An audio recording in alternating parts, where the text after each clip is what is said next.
Remember to subscribe to our YouTube channel at NDN TV Nigeria. Click on the subscribe button and be the first to get notifications.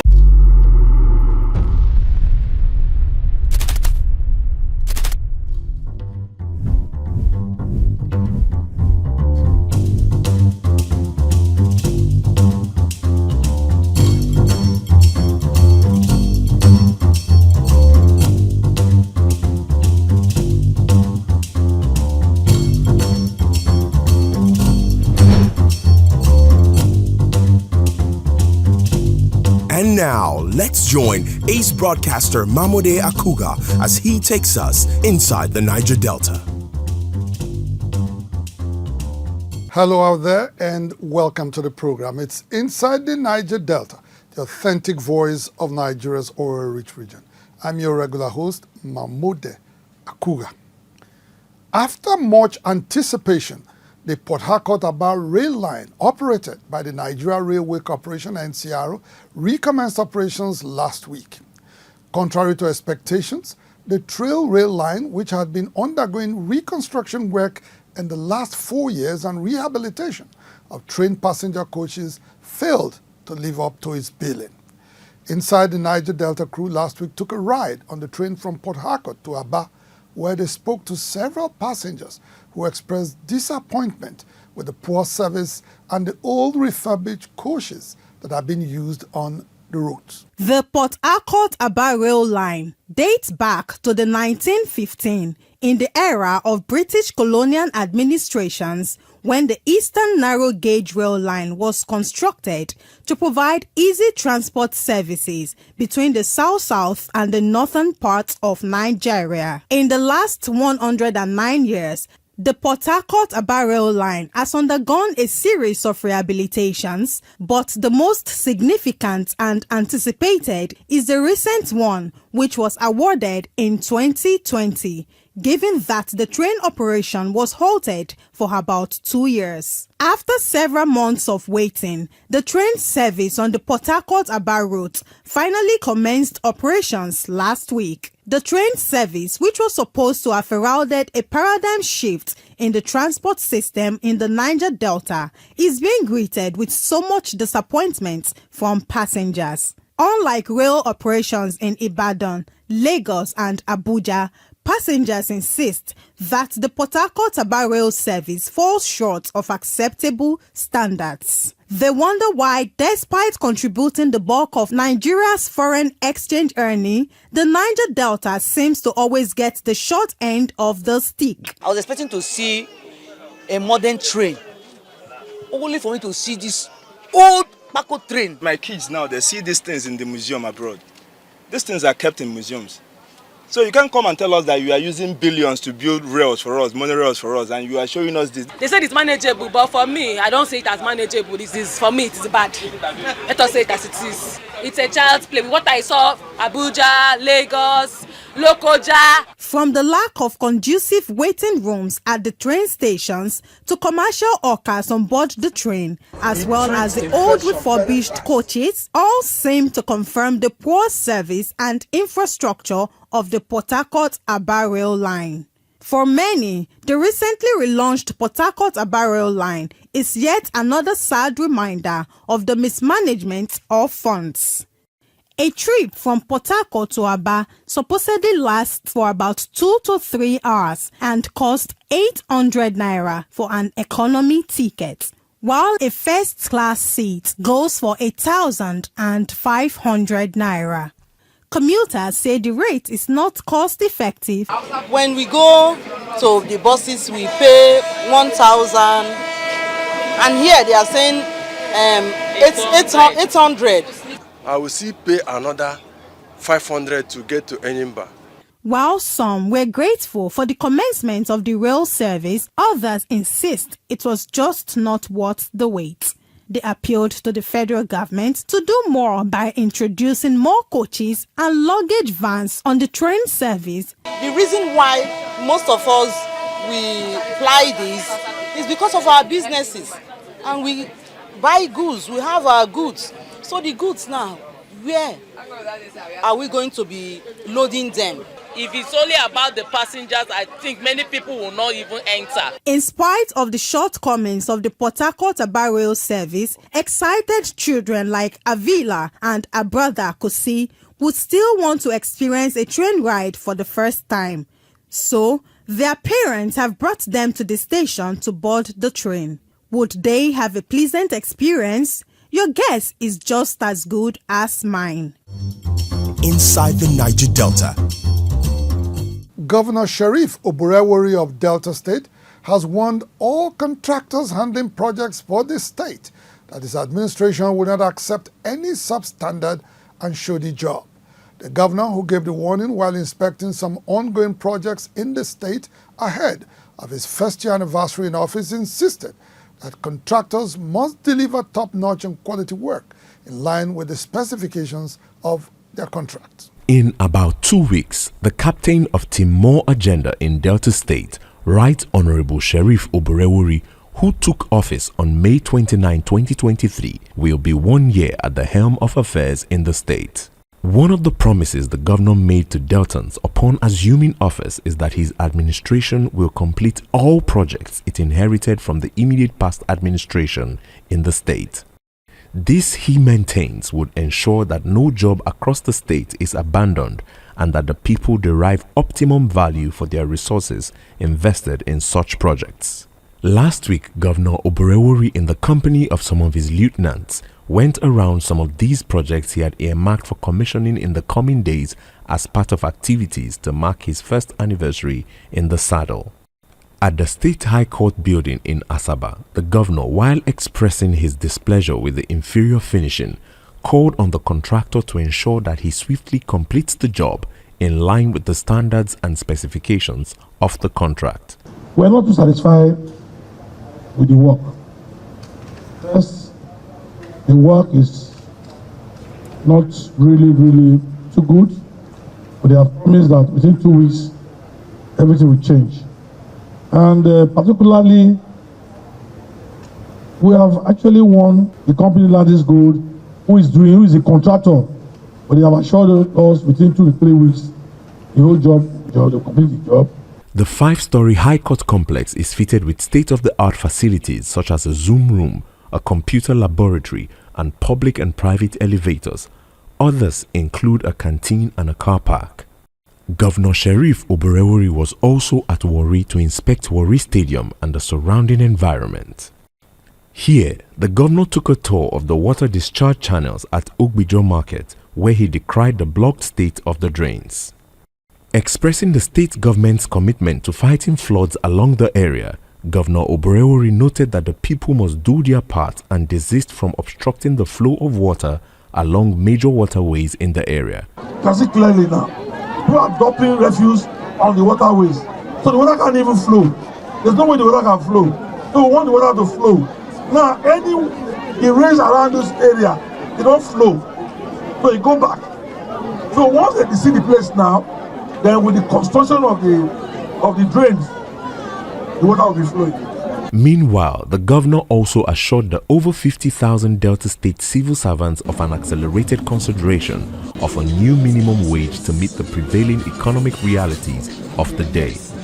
Speaking to the workers who were obviously expecting a salary increase pronouncement at the recent May Day celebration in the state, the governor promised to engage labor leaders in working out a feasible new minimum wage for the state workers. I have listened attentively to your requests and have taken copious note of saying there are no doubt legitimate demands, and as a responsible government, I will deliberate with my team on how best to address them with the limits of resources available to us. For their part, labor leaders in the state commended the governor for his worker-friendly disposition and called on him to sustain his positive and giant strides in the state. When you were campaigning to be governor, you went round and said you will pay arrears. You took over and promptly you paid the arrears, about 5.6 billion. We are glad that you kept to your promise. We are happy that there is a new dawn in Delta State. Inside the Niger Delta. The Bayelsa State Governor, Senator Doyediri, has charged local government chairmen and newly appointed commissioners in the state to be good ambassadors of his prosperity government. Governor Diri, who gave the charge after their separate inauguration last week at the government house in Yenagoa, says the new officials must key into the administration's programs, policies and projects conceived to bring about all-round prosperity across the length and breadth of the oil-rich state. Governor Doyediri of Bayelsa State last week inaugurated a 14-member executive council made up of 7 members of his last administration, with some reassigned to their previous portfolios and others redeployed to other ministries. This is coming about 2 months after his swearing in as governor for second term. Governor Diri also inaugurated local government chairmen as well as chairman of the Bayelsa State Board of Internal Revenue.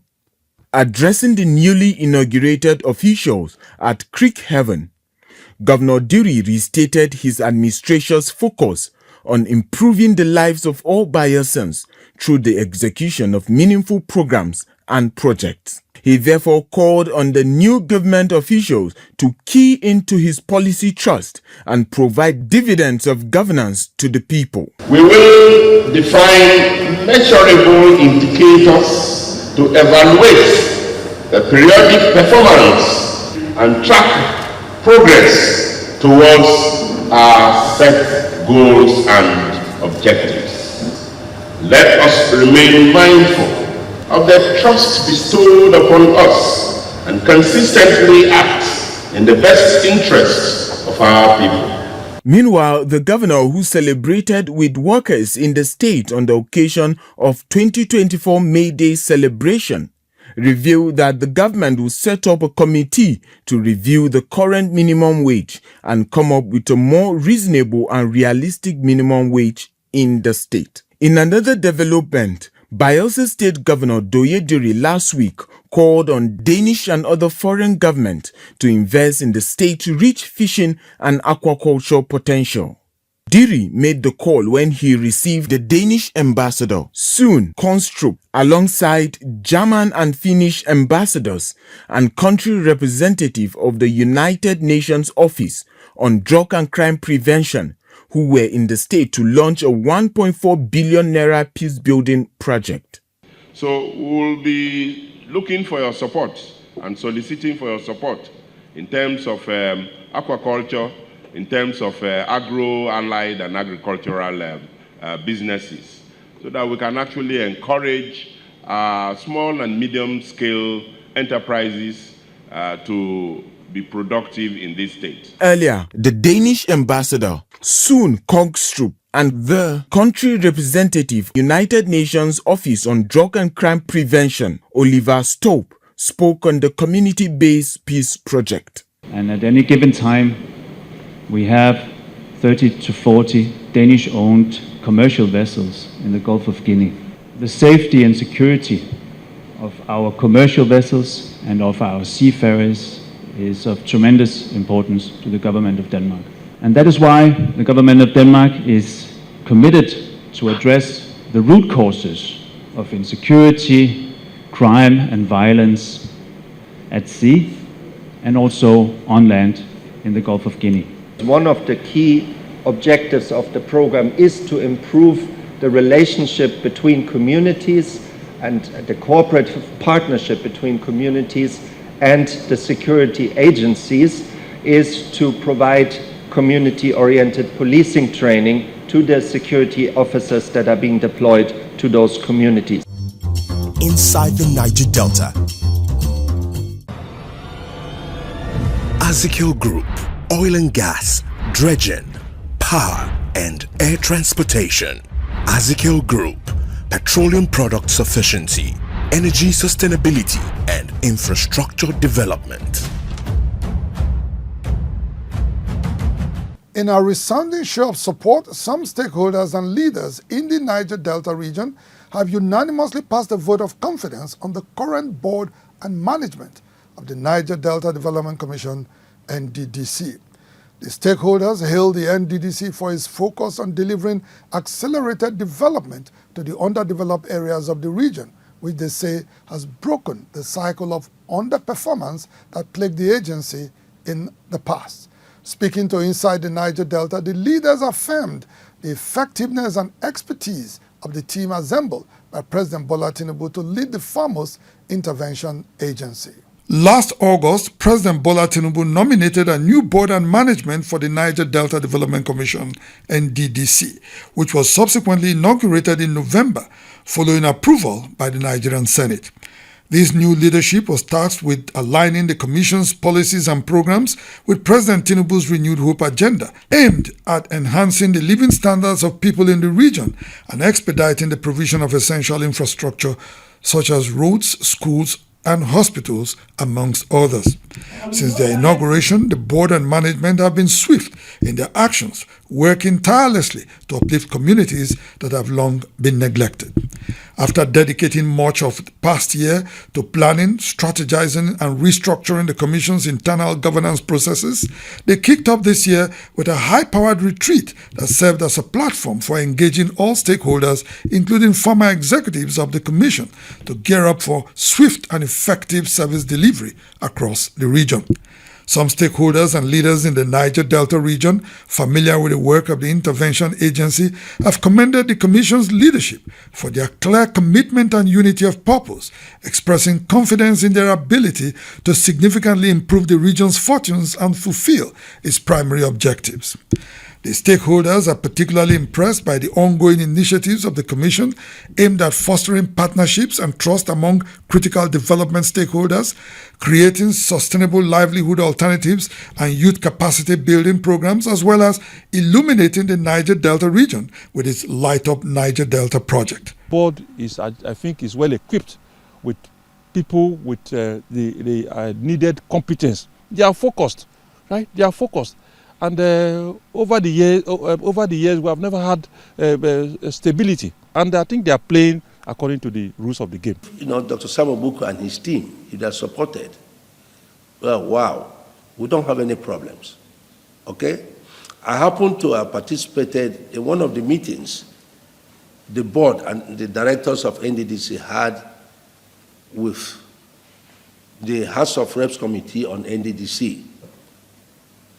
I was amazed at the young man's articulation of both the challenges they're facing, how they intend to overcome that, those challenges, the type of synergy they want to build, and their projections on how to, be able even to, introduce some legacy projects.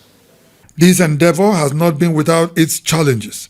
Despite largely surmounting some of the operational and administrative inefficiencies that characterized its activities in the past, funding and financial related issues have become a major clog in its wheels in recent times. NDDC is funded through statutory allocations from the federal government and a 3% contribution of the total annual budget of oil companies operating in Nigeria, and sometimes grants from international organizations and donor agencies. However, neither the federal government nor the oil companies have completely met their obligations to the Commission over the years. This led to the recent appeals by the Commission to oil companies to pay their contributions in lump sums and the need for the federal government to delist the intervention agency from its Treasury single account, which has limited the financial engagements of the Commission. It is against this backdrop that these stakeholders also called on the federal government to give the board and management the necessary support needed to succeed in its assignment. If from Abuja you have that level of pressure, interference, imposition from from presidency elements, from National Assembly, when you say National Assembly, you're talking hundreds of different members in various committees. The bottlenecks are simply too much. The pressure is too much. There must be a way to allow NDDC to breathe and operate, focus on its mandate. But let me once again reiterate that there is need for the federal government as a matter of national expediency to consider removing the Niger Delta Development Commission from the TSA regime of operations, and also to amend the Act of the NDDC to make it actionable against those settlers, oil and gas producing companies and their peripheral support agencies who do not remit the governmentally approved percentages into the NDDC provisions as at when due. Inside the Niger Delta.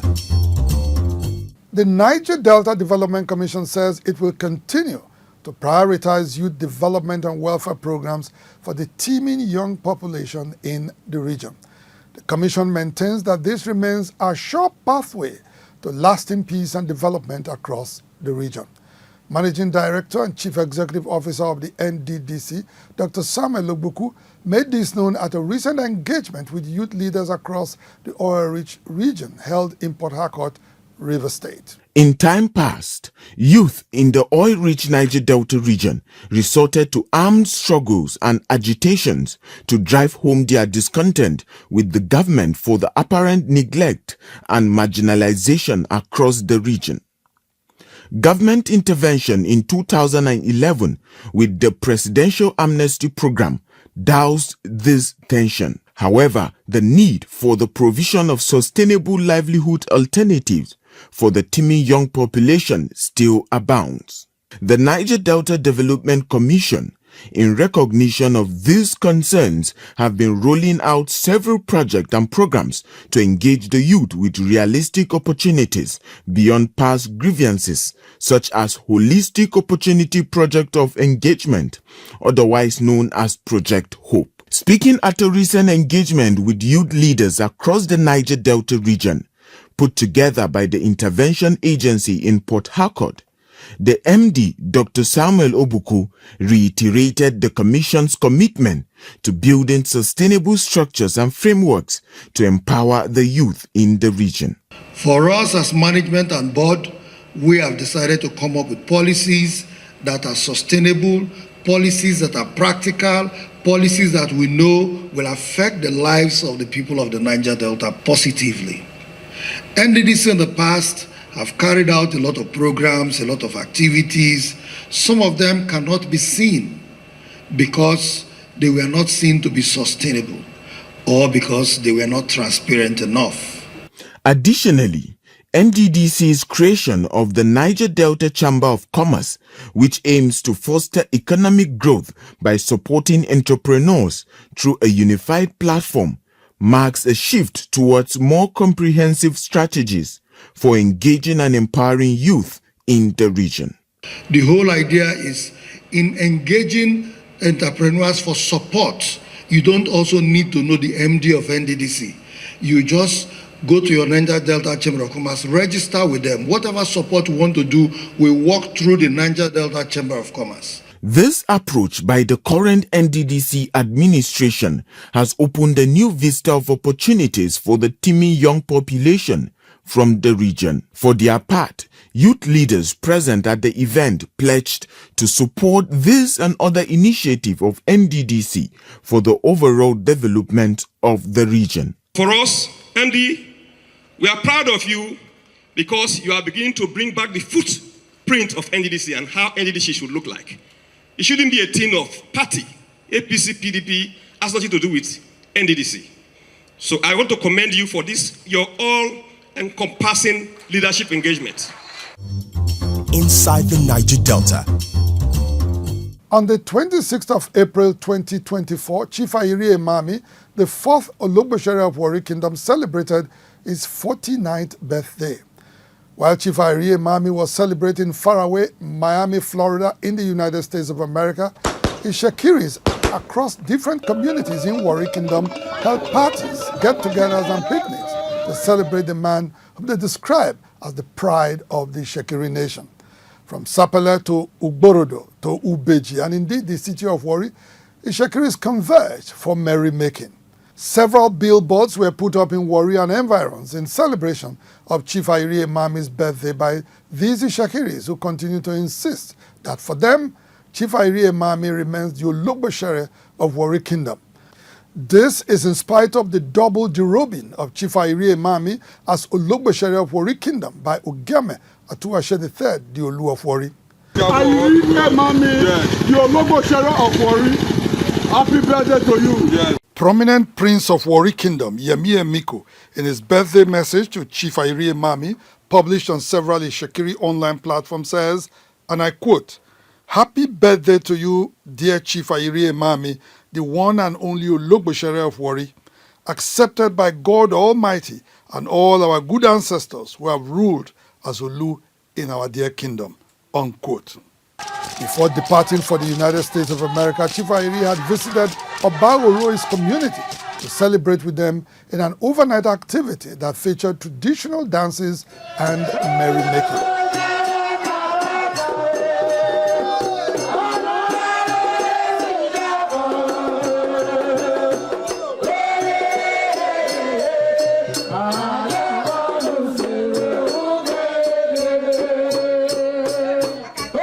Return boat ride to Warri, Chief Ayiri Emami stopped at the middle of the river to offer prayers to Ummaluku for the progress and prosperity of the Ishakiri nation.